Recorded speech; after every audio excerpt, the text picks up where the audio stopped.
എല്ലാവരുടെയും ചെവി പൊട്ടിച്ചതിന് ക്ഷമ ചോദിക്കണം കേട്ടോ. ഒരു വ്ളോഗ് ആവുമ്പോ നല്ല എനർജി വേണമെന്ന് എല്ലാവരും പറഞ്ഞുകൊണ്ട് ഒന്ന് എനർജി ഉണ്ടാക്കി നോക്കിയതാണ്. എന്നാ ശരി, ഞാൻ എന്റെ കാര്യത്തിലോട്ട് കിടക്കാം. ഇത് എന്റെ ചേട്ടൻ, അപ്പുറത്തിരിക്കണത് കണ്ണേട്ടൻ. ആർക്കൊന്നും മനസ്സിലായില്ല എന്നറിയാം. ഇതെന്റെ അമ്മ വീട്ടിലെ ആൾക്കാരാണ്. അമ്മ വീട് അങ്ങ് തൊടുപുഴയിലാണ് കേട്ടോ. അപ്പൊ അവര് കുറെ നാൾ കൂടി നാട്ടിലേക്ക് വന്നപ്പോ, ഞങ്ങളുടെ വീട്ടിലോട്ട് വന്നപ്പോ ഞാനൊന്ന് വ്ളോഗ് എടുക്കാന്ന് വെച്ചു. അത്രയും ഉള്ളൂ. ചുമ്മാ യൂട്യൂബ് ചാനൽ ഒന്ന് തുടങ്ങാന്ന് പറഞ്ഞ് തുടങ്ങിയത്. ഇപ്പൊ വീട്ടിലിപ്പൊ ആര് വന്നാലും ഏത് ഇവന്റിന് പോയാലും ശരണ്യെ വ്ളോഗ് എടുക്കടി എന്നാണ് എല്ലാവരുടെയും പറച്ചില്. അങ്ങനെ വീട്ടിലാണേലും നാട്ടിലാണേലും ചുമ്മാ ഇരുന്നാലും ഫോൺ എടുത്ത് നടക്കേണ്ട അവസ്ഥയായി എനിക്ക്. ഇവിടെ ഞാൻ വ്ളോഗ് എടുക്കുമ്പോ എന്നെ വ്ളോഗ് എടുക്കണ മുത്തച്ഛൻ. നാണമാവുന്നോ എടാ, നീ പാട്ട് പാടോടാ. നാണമാ കുഞ്ഞെ, നീ പാടൂലേടി? പാടി പാടി പാടി.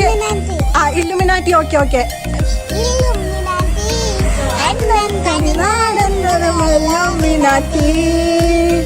ഇത് സെക്കൻഡ് മുത്തച്ഛൻ, ഇത് ഫസ്റ്റ് മുത്തച്ഛൻ.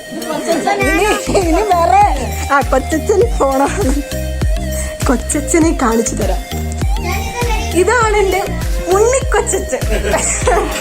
ദല്ലാളി മദ്യം മദിരാശി വായെടുത്താടി വാക്കെടുത്താ വാക്കെത്തി പോരെടുത്താ പോരാളി തോക്കെടുത്താ.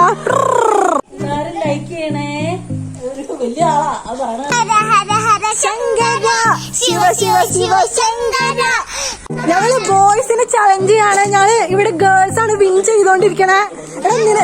നിനക്കൊക്കെ നാണില്ലടാ.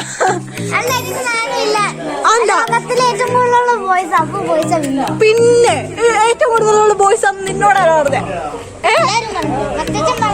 മുത്തച്ഛനാണ് പറയാനുണ്ടോ? ഗേൾസിനാണോ ബോയ്സിനാണോ പവർ? ഈക്വൽ. നിനക്കെന്തോ പറയാനുള്ള? ബോയ്സിനാണെന്നാ. നമുക്കെന്തോ പറയാനുള്ളത്? നമുക്ക് ഗേൾസിനല്ലേ പവർ അല്ലേ? എന്തുകൊണ്ടാ അങ്ങനെ തോന്നി? ഗേൾസ് സ്മാർട്ടാണ്, ബോയ്സ് സ്മാർട്ട് അല്ലല്ലോ. ഞാനൊരു കാര്യം പറയട്ടെ. പറ. അടിപൊളി പാട്ടുള്ള വോയിസ് അല്ല, പിന്നെ സിനിമയിൽ ഏറ്റവും കൂടുതൽ അഭിനയിക്കുന്നത് വോയിസ് അല്ല. ബോയ്സ് ആണോ ഗേൾസ് ആണോ എന്നുള്ള ചർച്ചകള് നൈസായിട്ടൊന്ന് ഒഴിവാക്കിയിട്ട് എല്ലാവരും യാത്ര അയക്കാൻ തീരുമാനിച്ചു. നീ എന്താണ് കാണിയത്? കണ്ണേട്ടാ, ബൈ. See you. ബൈ.